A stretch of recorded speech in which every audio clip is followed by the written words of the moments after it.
Indonesia memiliki minat baca urutan kedua paling rendah di dunia. Indonesia juga memiliki rata-rata IQ dengan angka di bawah 80. I bet you guys already heard about this kind of statement before. Dan mungkin dari statement ini muncul juga kata-kata SDM rendah. Ya, sering banget pasti lihat SDM rendah this, SDM rendah that, komen SDM rendah. Yang ironically juga komentarnya itu atau argumentasinya itu berasal dari orang yang kelihatannya kayak SDM rendah. For us Indonesian, this is just another ordinary days. Mungkin udah sangat common banget terms yang namanya nerd. Jadi, nggak tahu misalnya di tempat lain atau adakah yang mengalami hal ini juga. Tapi kalau misalnya biasanya anak pintar yang berprestasi itu udah lama banget nih nggak dianggap keren di kalangan remaja di Indonesia ya, di pergaulan pada umumnya. Yang banyak terkenal dan juga beberapa kali viral di sosial media sampai akhirnya jadi selebgram atau jadi selebriti, itu rata-rata hasil sensasi dari berita miring yang cenderung negatif. Until finally, thank God, ada acara asah otak yang semestinya bisa memberikan contoh dan harapan untuk anak Indonesia that being smart doesn't make you a nerd anymore. It actually makes you cooler. So, buat yang mungkin belum pernah dengar atau mungkin udah dengar, what is exactly COC? Buat yang ketinggalan atau belum tahu mungkin, COC adalah Clash of Champion.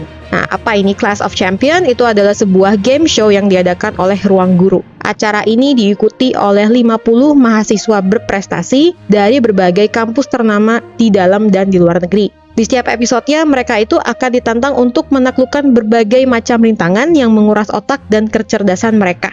Jadi, karena ini sempat viral beberapa waktu yang lalu, itu juga membuat orang tuh memiliki atau remaja Indonesia tuh memiliki stigma yang berbeda terhadap yang namanya juara kelas atau anak-anak yang sering ranking. Terima kasih untuk siapapun yang membuat ide ini, karena dengan ada acara asah otak seperti ini, beberapa anak-anak tuh jadi ada motivasi lebih untuk belajar. Acara ini juga menjadi salah satu acara yang cukup, I could say that this kind of events or show become one of the most interesting and fun show to watch. Dengan settingan art dan penataan yang menarik, juga kuis-kuis yang kadang nggak biasa dan cukup seru untuk ditonton, hopefully bisa menambah minat belajar siswa Indonesia ke depannya. Dan tentunya mengubah perspektif bahwa anak pintar itu ya katanya cupu. Seperti yang kita tahu, minat belajar di Indonesia sendiri tidak bisa dibilang tinggi. Truthfully, I could say, justru sangat rendah. Well, it's sad, but it's true. Before you get offended, in which I bet some of you already are, let's do some fact check first. Menurut hasil PISA 2018,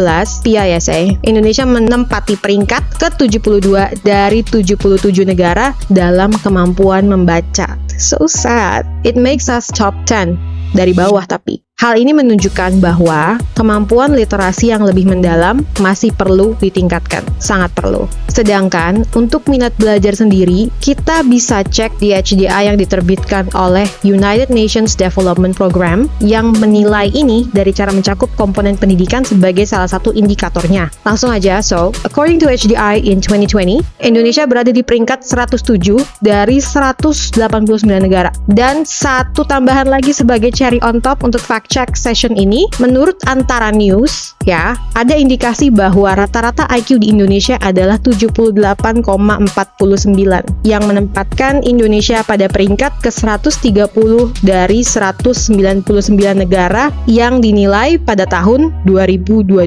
Well, ini udah agak 2 tahun berlalu, tapi hopefully we made some progress. Well, based on the fact that I just mentioned, it does sound kind of hopeless. Tapi kalau melihat adanya respon positif dari banyak audience, terutama teenagers, mengenai adanya kompetisi berbasis edukasi ini, ya rasanya sih, I think there might be some hope.